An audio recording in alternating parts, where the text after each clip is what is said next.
quero convidar para estar aqui o pastor Silfarne. Ele é um homem de Deus, a nossa igreja já o conhece. Eu, ouvi falar do pastor Silfarne quando eu pastoreei em Edson Passos. Ele estava ali perto da estação de Mesquita. E aí alguém me falou assim: pastor, o senhor tem que conhecer o pastor Silfarne. Eu falei: meu Deus, demorou um tempo. Mas aí eu tenho essa bênção, a gente tem essa bênção de receber o pastor Silfarne. Vamos recebê-lo com uma salva de palmas, irmãos? Em nome de Deus, vamos trazer a palavra de Deus. Pastor Silfarne, fique à vontade, que Deus o abençoe grandemente. Obrigado, pastor. Boa noite, irmãos, na graça e na paz do Senhor. Amém. Obrigado, pastor Antônio, pela confiança. Receber o púlpito no domingo, sei que é uma missão árdua para quem prega, né? Pregar um domingo à noite na igreja, uma responsabilidade. Descer pela vida do pastor Marcelo, da sua esposa, do nosso casal querido Guará e Rosângela, né? Estamos orando pelo Guaraci, sei que Deus está cuidando do nosso irmãozinho lá. Também revi o pastor Giovanni, que bom com a sua esposa, que surpresa boa vê-lo aqui, fica muito feliz, né? Poder revê-lo também. E essa igreja que tanto amamos, trago um abraço da comunidade, temos o prazer de servir como pastores da comunidade evangélica de Mesquita. Estamos vivendo um tempo novo lá, de muitos desafios, né? Nós mudamos de local, alguns sabem, para Rocha Sobrinho. Nós adquirimos uma propriedade que era a sede da nossa ONG, do nosso projeto social da Associação Vida Plena. E aí Deus nos moveu para lá. Na verdade, começamos a fazer um trabalho muito forte na comunidade em volta da onde era a ONG, com as crianças, né, vítimas de violência e todo tipo de, as mais diversas formas de vulnerabilidade social. Isso acabou tocando muito nosso coração e, reunido com o colégio pastoral da igreja, com o conselho da igreja, chegamos a uma conclusão de que Deus nos queria ali. Então, todo o ano de 2016 foi um ano de transição, de preparar a igreja para essa mudança. E em 2017, a partir de janeiro, fomos lá de imediato para Rocha Sobrinho. Estamos lá nos adaptando ainda na obra, num local menor do que era. A área geográfica é maior, que o terreno tem 1.500 metros quadrados no total, mas o local onde construímos o templo é um galpão, gente, né, menor, mas tem sido uma bênção, uma experiência nova, esse contato com o local novo também. Trago um abraço da minha esposa, da minha família, do Aleph, da Patrícia, comentei com alguns irmãos e com os pastores. Ela até estava planejando vir comigo aqui hoje, mas orem quando lembrarem pelo meu sogro, irmão Silas Marques, né, que está aí com enfermidade, né, foi diagnosticado, infelizmente, um câncer no reto, está começando a luta aí contra o câncer, ainda bem no início, porque vai ainda fazer uma colonoscopia para definir detalhes da gravidade, para depois marcar uma cirurgia, e depois aí sim, todo aquele desgaste, a não ser que Deus age diferente, com o que envolve quimioterapia, radioterapia, coisas assim. Está com 77 para 78 anos, então está bem fragilizado, e hoje, após o nosso culto, recebemos uma notícia, ele passou mal, está hospitalizado, a pressão ficou muito baixa, talvez um princípio de infarto. Então deixei Patrícia lá com meu filho no médico, no hospital, e vim para cá. Quando lembrarem, orem pelo meu sogro, para que Deus tenha misericórdia dele e restabeleça sua saúde. Por isso a gente não tem hoje a minha gatinha aqui do lado comigo para me dar apoio, tá bom? Mas é um prazer estar aqui, sei que Deus tem algo para nós. Conferência Amar, quando eu pensei no nome, né, da conferência, que responsabilidade falar disso, porque quando fala de amar ou de amor, parece tão óbvio, parece assim algo tão comum de se falar, né, que não tem muito o que dizer sobre amor, porque já se falou tanto de amor, já é um assunto tão desgastado. Em contrapartida, me parece que nós esquecemos que isso é a essência da igreja realmente, né? A gente se envolveu com tanta coisa, com tantos projetos, com tantas atividades, com tantas teologias, com tantas metodologias, com tantas filosofias, mas esquecemos que de fato a essência da igreja, e que também é a essência da família, é realmente amar, né? E a ideia de amar está cada vez mais confusa na cabeça das pessoas. As pessoas confundiram amar por apaixonar-se, né? Então, se aqui fosse conferência apaixonar-se, em vez de conferência amar, as pessoas não entenderiam mais fácil, porque muita gente hoje confunde isso. Diz que está amando quando na verdade está apaixonado, né? E são coisas que podem até ser parecidas no início, né? Confunde-se um pouco, mas o amor e a paixão dentro de pouco tempo se definem claramente como que as coisas distintas, né? Porque quem está apaixonado não pode dizer que está amando, gente, né? O apaixonado não enxerga o outro. O apaixonado só se enxerga a si mesmo, né? O apaixonado, ele no máximo se enxerga no outro. O apaixonado, ele não consegue renunciar. Porque a paixão é assim, ela é avassaladora, ela quer satisfazer, né? Na verdade, esse é um século de muitas paixões. Um século muito visceral, de muita emoção, tudo envolve paixão. Até mesmo a nossa liturgia é muito apaixonada, né? Muito em busca de paixão. Nossa forma de se relacionar com Deus é uma relação muito apaixonada, né? Aquela coisa do tipo, eu tenho que sentir algo muito forte, eu tenho que ter uma vibração muito forte para dizer que eu estou bem com Deus. E na verdade, muitas vezes não há amor, né?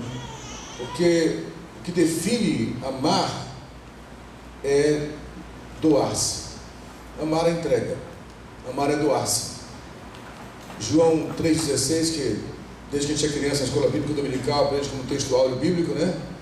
Deus amou o mundo de tal maneira que deu o seu único filho. Todo amor é dádiva. Toda paixão é, na verdade, o contrário de dádiva. Toda paixão é apropriação. Então a paixão tem até uma função, tem um papel, ela cumpre uma função. Muitos dos nossos relacionamentos começam por causa da paixão. A paixão nos atrai. As pessoas falam que o amor é cego, mas o amor não é cego, o amor enxerga muito bem. Quem é cego é a paixão. Na cegueira da paixão você nem enxerga o defeito do outro, não é isso? Quando você começa a amar, você começa a enxergar os defeitos. E aí que é a grande beleza disso. Porque diferente da paixão, que só busca satisfazer-se a si mesmo, a paixão é como uma chama que se consome a si mesmo, o amor, ele busca satisfazer o objeto amado. Quando você ama, você quer que aquilo ou aquele que você ama fique satisfeito. Você entende isso? Quando você se apaixona por Deus, você quer que Deus supra as suas carências. Quando você ama Deus, você quer satisfazer o coração de Deus. Você entende? Quando você se apaixona por uma mulher, você quer que aquela mulher te satisfaça. Quando você ama a mulher, você quer satisfazer aquela mulher. E isso faz muita diferença. Porque hoje, o que é pintado como amor é paixão, na verdade. Nós vemos a... Falar em amor, se alguém conseguiu água para mim, tem já aqui? Alguém me amou antes que eu pensasse, então tá bom, né? Hoje, você vê, por exemplo, as celebridades, artistas, né? Eu acho muito interessante isso. Você pode ver, parece até que é uma cartilha que eles aprendem certinho. Quando um casal de artistas, de celebridades começa a namorar, ou morar juntos, ou viver juntos, aí você vê os depoimentos: olha, ela é maravilhosa, ela é uma princesa, ela é doce, ela me satisfaz em tudo, ele é Dom Juan, ele é conquistador, ele é maravilhoso na cama, ele é um homem carinhoso, olha, ele é tudo que eu sempre sonhei, meu príncipe encantado. Isso dura 3 meses, às vezes, no máximo. Depois já sai das páginas de romance para as páginas policiais, né? Começa a brigar, se agridem, divórcio, aí é um inferno. Depois passa aquilo, daqui a um tempo de novo, outra pessoa, ela é maravilhosa, e assim vai. Então esse modelo infantilizado de amor, porque a paixão nada mais é do que a versão infantil do amor, né? A paixão é o amor infantilizado. A paixão é o amor da criança. Criança não ama, gente. Criança é apaixonada. Criança gosta de quem gosta dela, né? Criança gosta daqueles que fazem o que ela quer. Criança, não estou vendo no colo da mãe, é isso? Não? Está profetizando, né? Já então não. São casados já, não? Então o que vai profetizar? Vai profetizar, não é para ser nada. Profecia não é por momento não, calma, tá? Né? Quando você profetiza é por tempo, às vezes é rápido. Às vezes o profeta fala assim, antecipo, mas tá. Mas você foi uma coisinha linda no colo da irmã ali. Criança é uma coisa preciosa, mas criança, gente, me perdoem os apaixonados por criança, eu amo criança, eu amo muito criança, mas criança é extremamente egoísta, porque faz parte do momento da vida dela, ela acha que o mundo gira em torno dela. A criança, aliás, uma criança, um bebê numa casa, não controla a família inteira, controla pai, mãe, avô e avó do teu lado, os tios, que um choro para a cidade toda, não é verdade? E criança é assim, ela quer ser satisfeita, ela quer prazer o tempo inteiro. E aí eu me preocupo porque essa geração é uma geração extremamente infantilizada, né? Que não sabe lidar com as suas emoções, que não sabe lidar com as suas frustrações, que não sabe lidar com as suas dores, por isso confunde amor com paixão. Por isso, como eu falei, até a nossa vida cristã é mais apaixonada do que em amor. A gente está apaixonado por Jesus quando está tudo bem, quando acontece aquele culto maravilhoso, né? Quando tem uma pregação que arrebata a gente, quando galera do louvor, tem aquela noite que você está inspirado, que tudo flui, né? Aí você sai do culto. Hoje, olha, quer ver um exemplo claro de relação apaixonada por Deus? É a pessoa que sai do culto e fala assim: hoje o culto não foi bom. Como o culto não foi bom, gente? Se quem oferece o culto sou eu. Então eu não ofereci um culto bom, concorda comigo? Eu podia falar, a música não foi muito boa, aquela pregação não achei muito legal, mas o culto eu que ofereço. Mas quando eu sou apaixonado por Deus, eu quero que os outros me ofereçam um culto, você entende isso? Aliás, nós criamos um culto para nós, na verdade, né? É um culto extremamente antropocêntrico, é para o nosso louvor, para a nossa adoração. Então, se não satisfizer a gente, não está bom. É típico de criança. E por que tem havido tantos divórcios, mesmo no meio cristão? Infelizmente, o índice de pessoas se divorciando na igreja cristã é cada vez maior, né? Mais infelizmente ainda, mais desgraçadamente ainda, cada vez é mais comum o divórcio, até mesmo entre pastores, né? É muito comum encontrar um pastor com segundo, terceiro casamento hoje, coisa que era improvável há 30, 40 anos atrás, não é verdade? Porque nós estamos vivendo o tempo da paixão. Não me satisfaz mais, eu desisto e procuro outra pessoa. E aí, qual é o problema? Uma paixão infantil, a paixão não permite que você cresça, né? Tem um mito que você deve conhecer, que é o mito do Eros, né? Eros é o deus do amor, alguns falam, né? Na mitologia grega, que é o Cupido, né? Na mitologia romana, né? Então Eros, sempre a imagem do Eros é aquele menininho, né? Bem gordinho, com a flecha na mão, não é isso? E que ele fica flechando as pessoas se apaixonarem. Na mitologia do Eros tem um lance interessante, você já lê essa versão da mitologia de Eros, que a mãe dele é Afrodite, né, que é a deusa da beleza, e que deixou o Eros criança o tempo inteiro, né, vendo só o que é belo. E quando ela começa a ter uma disputa com outra deusa, que é a Psique, que fala da alma, né, e ela então inveja a Psique, que era muito bela. Então ela pede que Eros lance uma seta em Psique para ela se apaixonar por uma pessoa ruim. Mas quando Eros encontra a Psique, ele mesmo se apaixona por ela, né? Então ele decide não flechar a Psique. E no final da história ele consegue dar a permissão de Zeus para que ele e Psique se casem, né? Na verdade, qual é que a mitologia está dizendo? O amor infantilizado, que é a paixão, precisa passar por um processo de amadurecimento para não ser só carne, virar alma também, entende? Virar emoção, virar afeto, aí vira amor.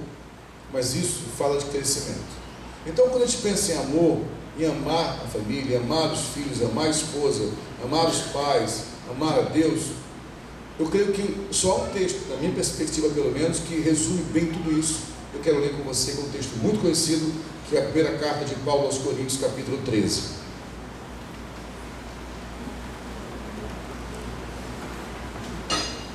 Primeira carta do apóstolo de São Paulo aos Coríntios, capítulo 13. Quem encontrou pode dizer amém? A partir do primeiro versículo. Na verdade, já vi que marcou 13, pode deixar aí, pode deixar assim mesmo. Mas no final do capítulo 12, ele fala a expressão, né? Passo agora a mostrar-lhes um caminho mais excelente. E depois ele começa a mostrar que caminho é esse no capítulo 13. E começa então: ainda que eu fale as línguas dos homens e dos anjos, se não tiver amor, serei como o sino que ressoa ou como o prato que retine. Ainda que eu tenha o dom de profecia e saiba todos os mistérios e todo o conhecimento e tenha uma fé capaz de mover montanhas, se não tiver amor, nada serei. Ainda que eu dê aos pobres tudo o que possuo e entregue o meu corpo para ser queimado, se não tiver amor, nada disso me valerá. O amor é paciente, o amor é bondoso, não inveja, não se vangloria, não se orgulha, não maltrata, não procura seus interesses, não se ira facilmente, não guarda rancor. O amor não se alegra com a injustiça, mas se alegra com a verdade. Tudo sofre, tudo crê, tudo espera, tudo suporta.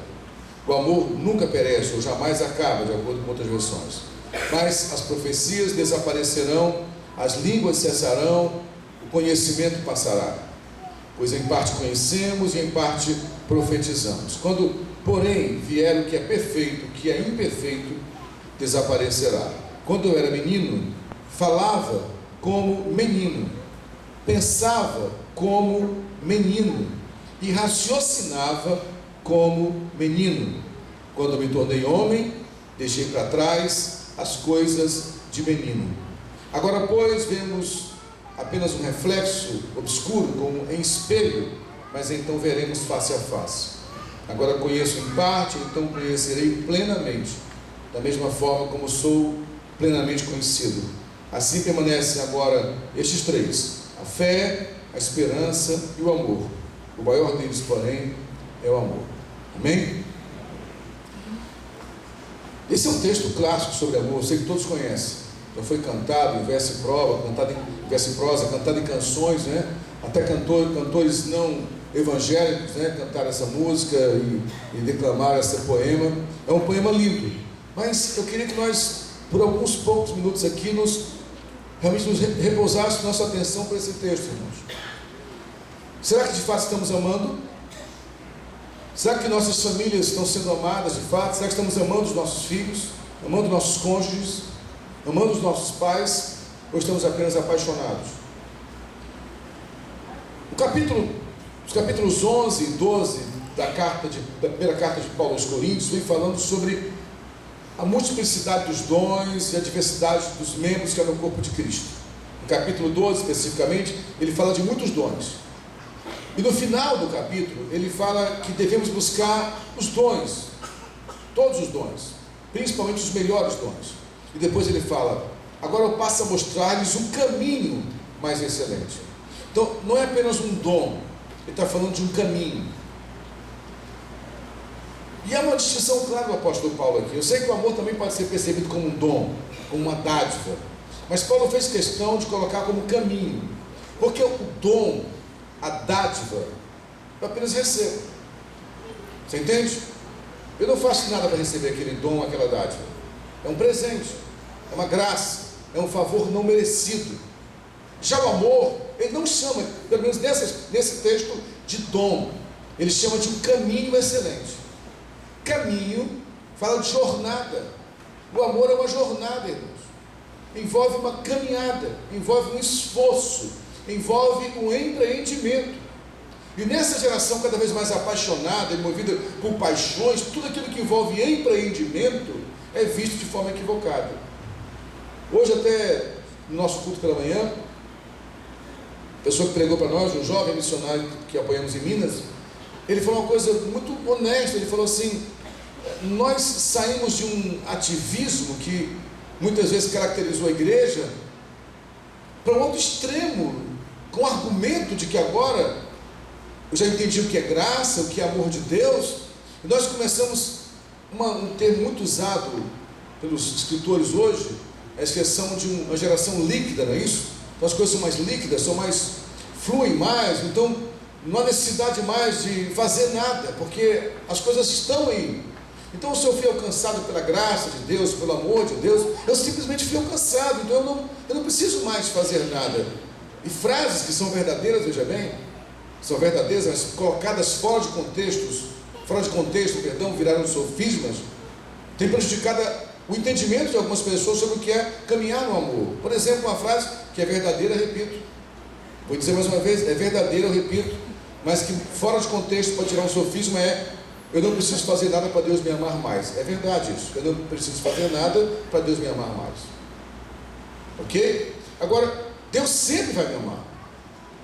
Porém, quando eu faço a vontade dele, eu revelo que eu o amo. Porque foi Cristo que disse isso. Vocês me amam quando obedecem os meus mandamentos. Na carta de João, que é chamado apóstolo do amor, ele fala o seguinte: aquele que vive na prática do pecado não conhece a Deus, nem é seu filho. João chega mais longe. João fala: aquele que vive na prática do pecado é filho do diabo. Então, na verdade, essa ideia de um amor muito platônico, muito romantizado, que alguns teólogos dessa linha líquida tem dito por aí, não tem necessidade, olha, para que estar na igreja, para que desenvolver ministérios, para que evangelizar? E aí começou a ter essa linguagem, por exemplo, assim, não precisa mais pregar para ninguém, basta viver a vida, né? Se você tem um bom testemunho, sim, tem que viver a vida, tem que dar um bom testemunho, mas nós somos chamados por Deus para proclamar, sim, temos que proclamar, não é isso? Amém? Amém. Não que ele falou em Lucas 4,18, o Espírito do Senhor está sobre mim, pois me ungiu, para quê? Para evangelizar. Evangelizar é dizer as boas novas aos pobres. E no final ele fala, proclamar os cativos e anunciar o ano aceitável do Senhor. Mas criou-se uma ideia equivocada de que já que tudo flui naturalmente, eu não preciso fazer mais nada. Pois bem, irmãos, quando se fala de amor, é o mesmo equívoco. Essa linguagem apaixonante de hoje fala o seguinte: se o teu relacionamento está dando problema, é porque não está certo. Porque se houvesse um amor verdadeiro, vocês nunca teriam problemas. Irmãos, isso é crônica de Nárnia. Isso é utopia. Não, porque, sabe, quando a gente se ama de verdade, nem precisa se esforçar, naturalmente flui. Mentira. É um caminho. Só deu tudo bonito entre Romeu e Julieta quando eles morreram no mesmo dia, gente. Se passasse mais um dia, as famílias iam brigar, o bicho ia pegar, como diz o outro. Não existe esse amor perfeito, existe paixão, porque a paixão, ela é mentirosa. A paixão dá a ilusão de que o outro é perfeito. E você sabe por quê? Que o apaixonado tem a ilusão de que o objeto da sua paixão é perfeito? Porque o apaixonado, primeiro, sofre de uma terrível paixão por si mesmo. E como a paixão é cega, aquele que é apaixonado por si mesmo não percebe os seus defeitos. Então ele começa a procurar um outro ser enganosamente perfeito, como ele se acha perfeito. E enquanto o objeto da sua paixão para ele parece perfeito, está tudo bem. Mas quando o objeto da sua paixão começa a ser diferente dele, ele desiste. Quem ama, primeiro se ama. E quem se ama não é apaixonado por si. Quem se ama sabe muito bem quais são os seus próprios defeitos. Quem se ama pensa, eu sou um ser imperfeito, que estou em constante evolução, que fui criado por um Deus perfeito, estou caminhando para essa perfeição nele. Você entende isso? Pessoas que se amam assim, vão amar outras pessoas também imperfeitas. E vão entender que esse caminho do amor é uma jornada. Como é que esse amor se manifesta? Aí Paulo começa a falar de coisas práticas, gente, que não há, no texto de Paulo, que é muito romantizado, poetizado, não há muita subjetividade aqui, por favor, não é nada subjetivo, é bem objetivo. Ele é claro, ele fala o seguinte: ainda que eu fale as línguas dos homens e dos anjos, se não tiver amor, serei como um sino que ressoa, como um prato que retira. Ele fala, ainda que eu tenha muita cultura, eu tenha muito preparo intelectual, ainda que eu tenha muitos dons carismáticos, me façam até mesmo falar línguas de anjos, se eu não tiver amor, o meu som é um som que não é compreendido pelas pessoas. Então hoje há um grupo de pessoas, e até o pastor no começo falou comigo sobre a questão dos desigrejados. Hoje há um grupo de pessoas muito filosóficas, sabe, que discutem qualquer ponto teológico com uma facilidade, tem uma habilidade. São pessoas que vão sentar com você e vão dizer, a igreja perdeu o sentido, a igreja está equivocada, a igreja está romanizada, a igreja não é a igreja que Cristo plantou no início. Sim, é verdade que há equívocos nessa igreja, mas essas pessoas não têm uma segunda opção. Elas literalmente pegam a bacia cheia de água suja e jogam a água suja junto com o bebê fora, porque eles não sabem discernir que igreja é lugar de imperfeições, sim, de problemas, sim. E o pior, esses teólogos desigrejados que pregam esse amor romantizado, de que, sabe, na verdade essa igreja está fracassada, não tem nada a ver com a igreja primitiva, criaram uma igreja primitiva romântica que também não existiu. A igreja primitiva começou cheia do mover do Espírito Santo, com curas, e em pouco tempo quase tem um racha por causa de cesta básica, gente. Foi por isso, a ação social da igreja deu problema. Como diz o pessoal, deu ruim. Só porque as viúvas dos gregos acharam que o alimento dado para viúvas dos judeus era melhor do que a deles. Olha essa tabasquinha, aqui tem café pilão, e aqui o café é o renque-renque. Brigaram por isso. Isso quase dá uma divisão da igreja, gente. Essa igreja cheia do poder do Espírito Santo era preconceituosa, não queria aceitar não judeus, a não ser que circuncidassem pelo. Foi preciso um concílio para chegar à conclusão que podia receber os não judeus e circuncidar. Ué, por que isso aconteceu? Porque a igreja é feita de gente. Sempre foi feita de gente. E Deus ama a gente. Amém, irmãos? Então essas pessoas muito teóricas têm um belo discurso, mas eu falo com muitos deles. Me prove de fato que você não está congregando em igreja nenhuma, mas de fato está vivendo o Evangelho, amando os mais pobres, fazendo algo por alguém. Sabe que muitos têm feito? Se reúnem em pequenas rodas de discussão, regado alguma cerveja e chope em algum boteco, para filosofar sobre a igreja, ou sentar em hotéis muito caros com pequenos grupos que podem pagar aquelas convenções, para discutir e chover no molhado, como fala o outro. Então o amor está além disso. Tem muito entendimento, muito conhecimento, sem amor não é nada. Como também, falar a língua de anjos, ser capaz de ter dons carismáticos tremendos, sem amor, diz aqui o apóstolo Paulo, o som da minha voz, o meu discurso nem é entendido pelas pessoas. Depois ele fala ainda que eu tenha o dom de profecia e saiba todos os mistérios, e tenho uma fé capaz de mover montanhas. Você está falando agora, ainda que eu tenha capacidade de operar milagres sobrenaturais, sem amor, Paulo diz, nada serei. Porque toda a lei da palavra de Deus está submissa à lei do amor. Não foi o que ele falou uma certa vez, quando aquele fariseu disse: o que é que eu faço para herdar a vida eterna? A palavra vida eterna ali, a palavra vida, que é traduzida para nós como vida eterna, na verdade é a palavra zoe do grego. A palavra zoe quer dizer uma vida abundante, uma vida plenamente satisfeita até transbordar. O que o fariseu estava perguntando foi a mesma pergunta do jovem rico. Não é o que eu faço para ter uma vida eterna no céu. O que é que eu faço para que a minha vida seja plenamente satisfeita até transbordar? Ele perguntou: o que é que eu faço para a minha vida ter sentido, ter propósito, fazer sentido nesse mundo? O que é que eu faço? Jesus então fala para ele: você conhece a lei? Ele fala isso: amarás o Senhor teu Deus de todo o teu coração, de toda a tua alma, de todo o teu entendimento, e o teu próximo como a ti mesmo. E qual é a resposta de Jesus? Está correto? Disso dependem a lei dos profetas. Toda e qualquer lei está submissa à lei do amor. Se alguém tem o dom de curar pessoas, se alguém tem o dom de profetizar, se alguém tem o dom de operar sinais sobrenaturais, mas não for guiado pelo amor, esse dom não significa nada. Me perdoe a honestidade, irmãos, é só ligar a TV e programas evangélicos para ver que isso é verdade. Porque alguém que, se nós estamos na nossa igreja uma jornada de jejum de 40 dias, e com leitura bíblica, e nesse momento estamos lendo o livro de Atos. Eu estava lendo ontem, até com a minha esposa em casa, o capítulo que as pessoas levam os lenços e aventais de Paulo, crendo que com aqueles lenços e aventais, as pessoas que fossem tocadas por aqueles lenços e aventais seriam curadas. Ela falou: amor, está muito parecido com o que alguém faz hoje. A diferença é que Paulo não patenteou, nem vendeu isso, né, gente? Ele botou uma grifezinha, uma logomarca, e passou a vender chapéu, meia, nem lencinho, nem toalha. Então, na verdade, todo o dom que é usado para manipular pessoas, não há amor nisso. Vocês entendem isso? Amém? Porque as pessoas pregam umas coisas às vezes: não, porque olha, se você seguir esses princípios aqui, se é só seguir esses princípios, você prospera. Por que não vai pregar isso na África, gente? Todo mundo vai prosperar rapidinho, acabou com a miséria da África.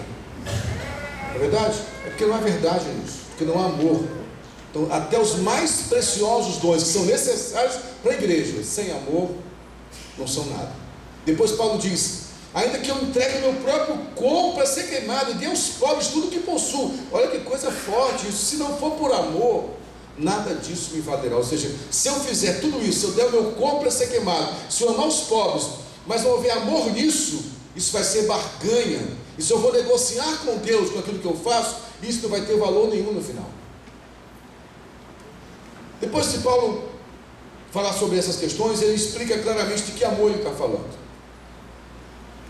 Ele fala daqui para frente de algumas características desse amor. Você pode estar pensando: pastor, mas ele está falando de conferência de família. Esse amor aí é o amor ágape, é o amor divino. Mas, irmãos, aí está a grande questão. O amor ágape, a palavra ágape do grego, que é o amor dado aos deuses e a Deus, é o amor que é dado a todo aquele que nasceu de novo. Você entende isso? Quem realmente nasceu de novo, biblicamente falando, deve ser batizado nesse amor. Se nós, como cristãos, ainda não vivenciamos esse amor, é porque de fato nem entendemos de fato o que é nascer de novo. Somos apenas religiosos. Esse amor ágape não é apenas para operar milagres. Esse amor ágape tem que estar nas relações mais pessoais que pensamos, na educação dos filhos, na obediência aos pais, no amor entre os cônjuges, nos relacionamentos interpessoais, nos negócios, nos ministérios, em qualquer lugar. Esse amor ágape deveria ser o caminho que vai guiar nossas vidas. E que amor é esse? Esse amor, Paulo diz, é paciente, é bondoso. Por que os casamentos acabam rápido hoje? Um dos motivos é simples: simplesmente falta paciência. As pessoas desistem muito rápido. Essa geração é uma geração que tem pouquíssima resiliência, que não suporta aprovação, não suporta o tempo de restauração de uma família. Hoje colocou-se, por exemplo, na cabeça das pessoas que, é lógico que eu não estou defendendo aqui o adultério, por favor, mas parece que o adultério virou uma sentença de morte para o casamento. Por quê? Porque não há mais paciência para restaurar. Porque criança não tem paciência, criança é impaciente, não é assim? Já tentou viajar para um lugar de carro com criança? Já perguntando, já chegou? Já chegou? Mãe, está chegando? A cada 10 minutos, não é isso? Daqui uma hora, já passou uma hora. Ontem eu fui na casa de um casal que nasceu um bebê, e minha esposa falou assim, olha, foi para a filhinha mais velha, né? Menina de 4 anos, a Clarinha. Eu vou trazer um presentinho. Você foi, amor, nós vamos nos Estados Unidos em outubro. Ela foi em outubro trazer um presentinho. A outubro ela é amanhã, estamos roubados. A mãe vai sofrer até outubro. Pastor já trouxe presente? Pastor trouxe presente? Criança é assim. Mas por que as relações não se mantêm mais? Por que as amizades não se mantêm mais? Porque não há paciência. Paciência é característica de amor. Temos que orar com paciência, irmãos. O amor é bondoso. Hoje as relações, até mesmo entre marido e mulher, estão sendo muito maldosas. Não há bondade. Um dia você tem com um casal em conflito. Sabe qual é o conflito do casal? Pasme, isso é fato. Casal cristão. Porque o esposo pegou emprestado dinheiro com a esposa, a juros não tinha pago a ela. Mas é isso mesmo. Pena que não é pegou essa verdade. E sabe por que isso? Porque uma das características do amor, que é a bondade, quando eu amo alguém e caso com alguém, eu tenho que casar com um sentimento de bondade. As pessoas estão casando com a mente maligna. Casando, mas eu tenho que me precaver primeiro. Como? Então não case. Eu tenho que me precaver primeiro, que o meu é o meu, o dela é o dela. Que casamento é esse, irmãos, que estamos criando hoje? Então, muita malignidade, sabe? Nessa mesma discussão, a queixa dela era que ela tinha o dinheiro da mãe. Ela falou assim, mas eu nem sei quanto ele ganha, depois de 20 anos de casado. Sabe o que ele falou? Mas quem trabalha lá em casa sou eu. E é esse modelo maligno. Porque a bondade, ela diz, na bondade, você chega a ser visto pelos outros como bobo. Porque o bondoso é assim, aquilo que o pastor disse antes, que o bondoso tem os olhos bons, ele sempre vê o que há de melhor no outro. Eu falo sempre para os jovens, os rapazes que estão solteiros ainda, se você vai casar, procure alguém que te veja melhor do que você mesmo se vê. A bondade, irmãos. Quando não há bondade, há o que a gente chama de castração. Um tenta diminuir o outro, um tenta reduzir o outro a menor do que ele mesmo. O amor é bondoso. O amor não há espaço para inveja, irmãos. As nossas relações estão sendo muito voltadas em inveja, e tem a ver de novo com outro assunto que falamos um pouco antes de passar o culto aqui, com uma das características da paixão, porque a paixão não abre mão de nada. Por isso que há pais apaixonados pelos filhos, e há filhos sofrendo hoje por causa da paixão dos pais. Há filhos, e eu presenciei isso nos cursos que fizemos de sistema familiar há um tempo, eu e minha esposa, que uma garota falou: eu fiz 4 anos de faculdade, 5 anos de faculdade de Direito, que era o sonho da minha mãe. Quando acabou a faculdade, eu falei: mãe, está aqui o seu diploma, agora eu vou fazer a minha faculdade. Porque pais apaixonados decidem que os filhos vão ser. Pais que amam liberam os filhos para ser o que Deus quer que eles sejam. Você entende isso? Quando você ama, você libera. A paixão prende. Eu não esqueço mais uma igreja que eu preguei uma vez na área nobre do Rio de Janeiro. E antes de eu pregar, tinha um grupo de missionários que deu um depoimento. E foi feito um apelo para quem queria se oferecer para missões. Eu estava no banco, a pessoa não sabia que eu era pregador nesse dia, na cadeira próxima dessa família, quando uma jovem de uns 19 anos, talvez, levantou e disse: senta aqui, onde você vai? Eu não estou pagando a melhor faculdade do Rio de medicina para você ir para missões, senta aqui. E literalmente sentou a garota. O amor é adulto, por isso que o amor não tem espaço para inveja. Há relações de pai e filho, de irmão com irmão, de marido e esposa, de irmãos em Cristo, movidos por inveja. E sabe o que é pior na inveja? O invejoso não é só que ele não quer que você tenha alguma coisa. Porque não é porque ele quer, o invejoso não quer o que você tem. Ele não quer que você tenha. Você entende? Não basta querer o que você tem. E há pais fazendo isso com os filhos. Há maridos fazendo isso com as suas esposas. A inveja é um sentimento terrível de não querer que o outro alcance. Ele não está preocupado se ele vai alcançar, só que não quer que o outro alcance também.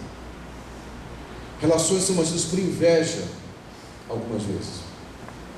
A inveja é castradora, irmãos. Não há vanglória, não há orgulho no amor. Por que alguns casamentos morrem? Porque só há orgulho nesse casamento. Onde há orgulho, não se pede ajuda. Onde há orgulho, não se pede socorro. O casamento morre. Quantas vezes os pastores já chegaram para você e disseram: como é que você está? Tudo bem, pastor. Você sabe que não está bem. Mas é um maldito orgulho que controla a sua família. O amor não há espaço para orgulho. O amor não se ira. O amor não procura. O amor não maltrata. Não tem esse negócio de: eu bati por você porque eu te amo. Para proteger o nosso casamento, que está com ciúme de você. Que conversa é essa? Há homens crentes que agridem suas esposas. Que ninguém se escandaliza aqui não. Mas há mulheres cristãs sendo estupradas pelos seus maridos. Estupradas pelos seus maridos. Que as maltratam. Que acham que tem que ter sexo na hora que ele quer ter sexo. O amor não maltrata. O amor não machuca. Essa conversa é fiada: eu sou assim, mas eu te amo. Então, se você ama, mude. Busque mudança. Porque quem ama não maltrata. Quem ama não fere. Quem ama não agride, nem fisicamente, nem verbalmente. Porque palavras muitas vezes machucam mais do que ações. Há muitos filhos sendo maltratados por pais que falam: eu faço isso porque eu amo você. Quem ama não espanca. Quem ama não agride. Para que essa conversa fiada, que é por amor, se faz isso por egoísmo, por paixão. O amor não maltrata. O amor não procura os seus interesses. Olha que coisa linda. O amor não procura os seus interesses, irmãos. A paixão procura os seus interesses. O amor não. O amor procura o interesse do outro. Quem ama, a pergunta que está na mente dele não é: o que você pode fazer para me fazer feliz? É o contrário: o que eu posso fazer para te fazer feliz? Essa é a busca do amor. O amor não se ira facilmente, não guarda rancor. Como é que... eu ouvi de alguns pais algumas coisas incríveis, tipo assim: meu filho aprontou comigo, eu estou dando gelo nele. Você guarda rancor, gente. Tem esposa no gelo no marido. Isso é rancor. O rancor, deixa eu falar uma coisa com você, meus irmãos, sem medo de errar: muitos dos cânceres seriam evitados se o rancor fosse arrancado da pessoa. Não é que o rancor ou a mágoa produza o câncer. Todos nós temos células cancerígenas. Mas nosso metabolismo, quando está enfraquecido, e o rancor, a raiva, produz uma carga excessiva de hormônios de estresse, e desequilibra o homeostase do organismo, e fragiliza a defesa imunológica. E sim, problemas emocionais não resolvidos podem abrir portas para câncer, para outras tantas doenças. O amor não há espaço para isso. O amor não se alegra com a injustiça, mas se alegra com a verdade. Tudo sofre, tudo crê, tudo espera, tudo suporta, porque amor é absoluto, por isso que é tudo. Você entende isso? Uma das linguagens, de novo, desse século, onde se fala muito de relações líquidas, é que tudo é relativizado. O amor é absoluto. Eu amo e então suporto tudo. Eu acredito sempre. Eu espero tudo. Eu creio em tudo. Eu creio que pode haver mudança sempre. Isso é amor, gente. Isso é dom de Deus. Mas é um caminho a ser caminhado, a ser percorrido, a ser perseguido. Por isso, Paulo diz: o amor jamais acaba. E aí fica complicado, porque o que mais dizem hoje é: meu casamento acabou porque o amor acabou. Mas amor jamais acaba, irmãos. A questão toda é que nós confundimos amor com paixão. E aí, eu quero chegar na parte final, mas é de fato aquilo que eu quero falar com vocês aqui. Tudo que eu pintei aqui é um cenário do que é amor, amém? Em distinção do que é paixão. Isso serve para tudo, para as relações entre marido e mulher, pai e filhos, filhos e pais, irmãos, amigos, irmãos da igreja, nos negócios. Irmãos, outra coisa, presta atenção, nesse negócio eu tenho que amar apenas a relação, em tudo. Tudo que o cristão fizer tem que ser governado por amor, porque esse é o seu caminho. Duvide de quem fala que ama a sua família e só trata bem os seus e maltrata os outros. Essa pessoa não ama. Porque amor verdadeiro não cabe dentro de uma casa, não cabe dentro de um casal. Amor não cabe em si, como diz o poeta. Quem ama de verdade a sua esposa vai amar o mundo todo através daquela esposa. O amor verdadeiro, ele explode, você entende? Ele não cabe no sistema familiar. Então quem realmente se ama, marido e mulher, vão ter filhos que vão ter amor também. E esse amor não vai caber naquele sistema. Então famílias que se amam, amam outras famílias. Famílias que se amam, cuidam dos mais pobres. Famílias que se amam, se envolvem com a igreja. Famílias que se amam e se envolvem com questões ecológicas. Famílias que realmente se amam, espalham esse amor. Toda vez que uma família fala: não, olha, o fulano ele é grosseiro com todo mundo, ele é antipático, mas os filhos dele, ele não ama, ele é apaixonado pelos filhos dele. Ele controla esses filhos. Porque quem ama não consegue segurar o amor. O amor é um poder incontrolável, porque o amor é o próprio Deus. Você entende isso?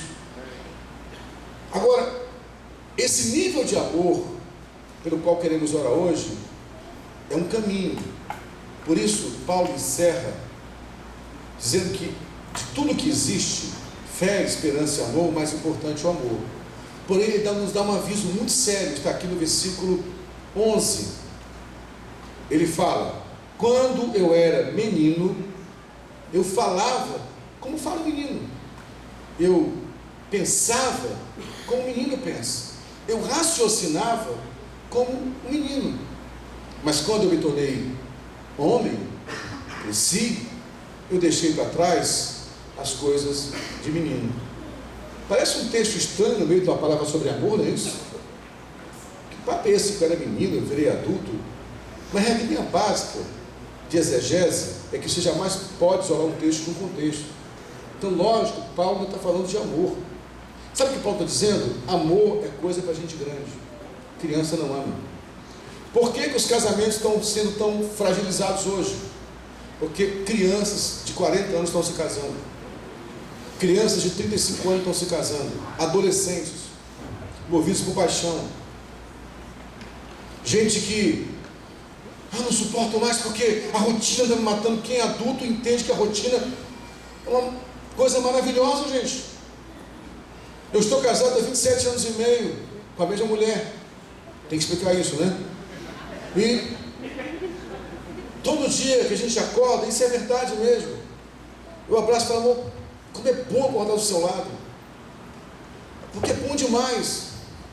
Há vários anos é a mesma coisa. A gente abraça de manhã, eu levanto, vou fazer um café, preparo um cafezinho, enquanto eu dormo um pouquinho mais. Aí, nada muito sofisticado, nem sempre sou tão romântico assim, mas é só um cafezinho com leite que ela gosta. Todo dia, pego a xícara do café com leite, amor, levanta. Ela: obrigado. É uma rotina, mas que rotina preciosa é essa, irmãos? Que delícia de rotina. Você entende o que eu estou falando?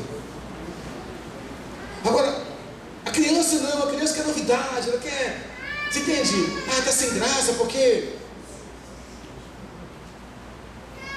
Eu não posso ir muito fundo, porque a igreja está aberta para todo mundo aqui hoje, não pode falar algumas coisas, mas vocês estão entendendo onde eu estou querendo chegar. Sabe? Tem que ser muito fantástico, né? Os abajus que eu digo, né? Tem que ser. Não vai ser sempre fantástico isso não, irmãos. Vai ter um momento que vai ser É simples, mas é amor. Você entende o que eu estou falando? O menino não, o adolescente, ele quer algo tremendamente louco. Há momentos sim que nesses 27 anos, na verdade são 30 anos de relacionamento entre namoro e casamento. Há momentos que eu estou extremamente apaixonado pela Patrícia, ela por mim, olha que não. Então é que esse amor não é visto na paixão, é visto no cuidado, você entende, Rosângela? De cuidar quando não tem mais muita coisa, mas é cuidar. É amor. Como diz aquele texto lindo dentro do vídeo do padre Fábio de Mello, né? Alguém para colocar na sombra. Vou ter alguém para me colocar na sombra. Já viu esse texto lindo desse Elísio? Dizer que quando eu chegar num tempo eu não puder fazer mais nada, foi aquele velhinho só para levar para colocar na sombra. Será que eu vou ter alguém que vai me amar assim? Será que eu vou amar dessa forma? Assim, entende o que eu estou falando? Isso que esse mundo é sem graça, gente. Por isso que eu falei que até os nossos cultos tem que ser com paixão. Nem sempre o culto vai ser. Tem culto que realmente o bicho pega, gente. O fogo pega. Tem culto que mesmo que é batista, não é verdade? Aquele culto que o negócio começa a fluir, você adora, mas tem culto que não. Tem culto que a coisa vai ser assim mesmo. Nem sempre o culto é espetacular, irmãos. Tem gente que vai fazer um trabalho social, vai ser tem gente que vai fazer e não vai acontecer nada demais. E daí a vida é assim mesmo. O amor precisa amadurecer. Quando eu era menino, eu pensava igual menino. Eu raciocinava igual menino. Meu modo de enxergar a vida era de menino. Depois que eu me tornei grande, eu comecei a deixar para trás as coisas de menino. Hoje eu reuni com os pré-adolescentes da minha igreja, na classe, para ter um papo com eles, foi muito legal. Algumas tiradas deles, eu fiquei, caramba, é muito legal ouvir de novo essa turminha falando, né? Mas a vida não é sempre assim. A gente cresce, tem responsabilidades sim que mudam. Mas quando eu amo de verdade, como um adulto ama, eu enxergo a vida como um adulto tem que enxergar. Eu vou precisar entender que algumas vezes o que vai nos ligar vai ser a dor, a perda, o cuidado, o afeto. Tá bom, é verdade que ela não tem mais aquele corpo escultural que tinha há 20 anos atrás. Mas algumas dessas marcas no corpo, um pouco desse excesso de peso, foi dos filhos que você gerou nela. É verdade que esse rapaz não é mais aquele garoto viril que era antes, romântico, que, sabe, levava flores, mas esse homem trabalha até mais tarde agora para manter a sua casa. Isso é amor, meu irmão. É verdade que ele não manda mais recadinhos o tempo inteiro como ele mandava. Eu não estou dizendo que tem que acabar o romantismo, não entenda isso. Eu não me considero uma pessoa romântica, nem quero que o romantismo acabe na vida de ninguém. Mas às vezes o romantismo está em esse homem chegar de madrugada cansado do trabalho, depois de 12 horas de trabalho, porque está mantendo a sua família. Você entende o que eu estou dizendo, irmãos? Ok, amor é maduro. E o amor, por isso que ele se adapta, porque não é uma criança infantilizada, mas esse século é extremamente infantilizado. O discurso desse século é infantil. O discurso desse século conduz à infantilidade o tempo todo. Quando a relação de amor é madura, eu quero orar para que Deus construa em nós essa relação, que é um caminho. E por ser um caminho, eu vou me cansar algumas vezes. Eu vou pensar em voltar atrás. Eu vou pensar em desistir. Mas porque é um caminho, eu estou olhando para frente, porque eu estou crescendo. Vamos ficar em pé nessa hora. Eu quero orar por famílias. Orar para que esse amor nos envolva. Famílias queridas, maridos, esposas, filhos, não entenda que eu estou tirando qualquer possibilidade de romantismo. É necessário que haja romantismo, mas não sobreviva só de romantismo. O amor é muito mais do que o romance. O romance também faz parte do amor, mas o amor é muito mais do que isso. Amor é entrega. É o desejo sincero de me esgotar pela pessoa que eu amo. Amor é aquilo que Paulo disse. Olha, eu estive na minha última defesa com César e ninguém estava comigo. Todos me abandonaram. Um foi para um lado, o outro foi para o outro, mas o Senhor não me desamparou. Por isso ele fala: combati o bom combate, acabei a carreira e guardei a fé. Estou sendo oferecido como libação. Era quando a água era derramada nos alpeiros do altar. Sabe o que eu estou dizendo? Eu gastei tudo que eu tinha. Isso é amar. Quando eu amo, eu gasto tudo que eu tenho para a pessoa amada. O melhor de mim é para a pessoa que eu amo. Por isso que no amor não há espaço para adultério, para traição, mentira. Porque no amor eu me entrego totalmente à pessoa que eu amo. Ah, mas isso tem risco? Sim, sempre vai ter risco. Porque tudo que é adulto envolve riscos.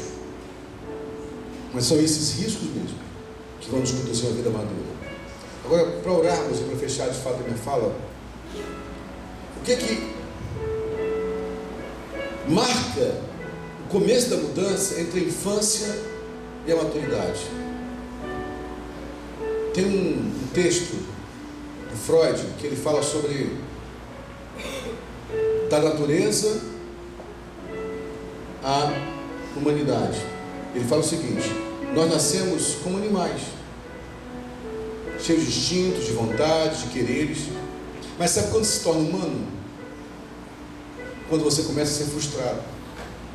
Quando a criança ouve, não pode fazer isso, não faz assim. Quando você começa a se frustrar, você começa a ser educado. Aí você começa a amadurecer. Não tenha medo das dores que você está vivendo hoje.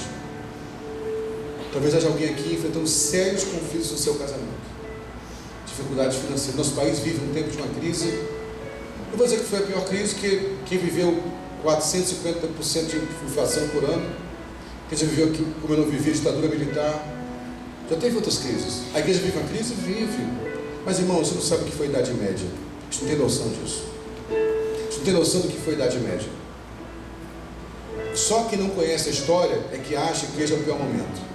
Já existiram momentos piores. O que eu estou dizendo é o seguinte, que nessas crises terríveis, a igreja, o país e o casamento passa da infância para a maturidade, ou morre como criança.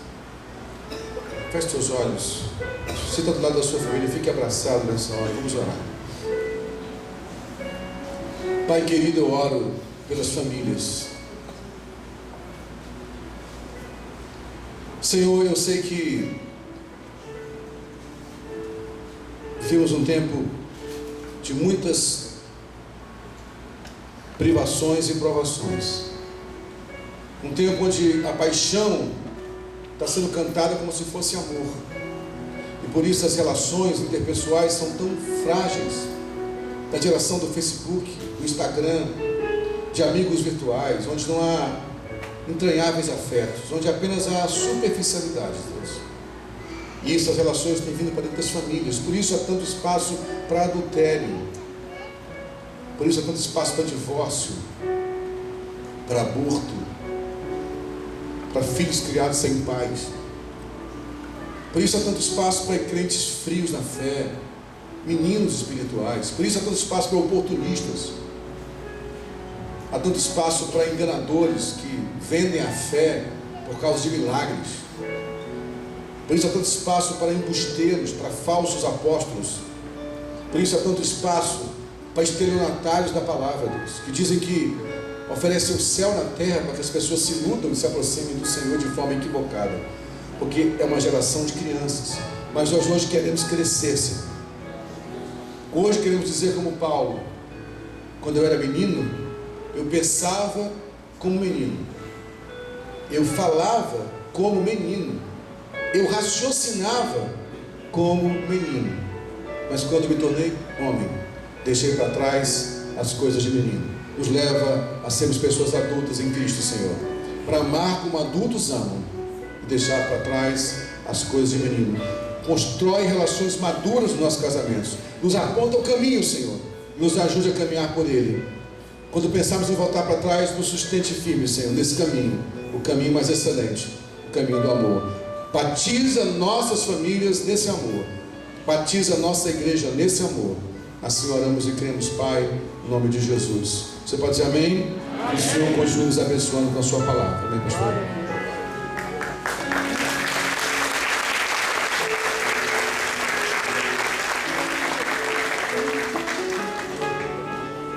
Eu queria encerrar o culto de hoje o seguinte. Eu lembro que quando eu estava chegando aqui, o pastor Silvano estava pregando, eu estava ali pensando numa coisa. Tem coisas que você não pode decidir em cima da hora.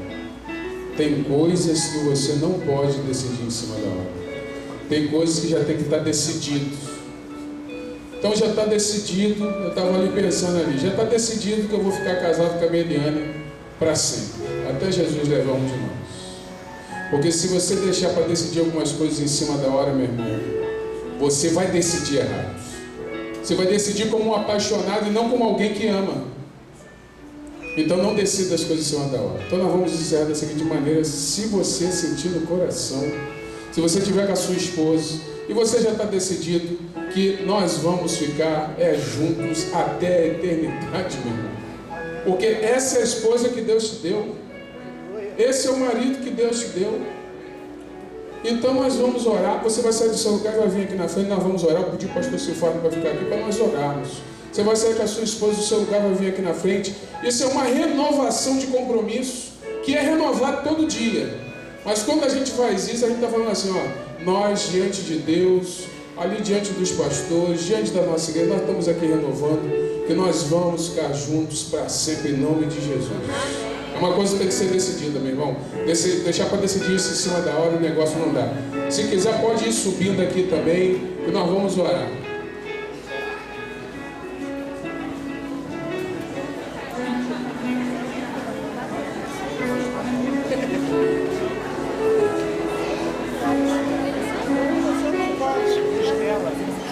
Cheguei até aqui, né? É o último dia agora. Vou tirar uma foto maneirinha, por favor. Vai tirar uma foto. Você, né? Você tem sentido só. Se arrastar, tá legal. Aí, você é feio pra caçamba, tá na cama. Aqui, ó. Divide um pouco.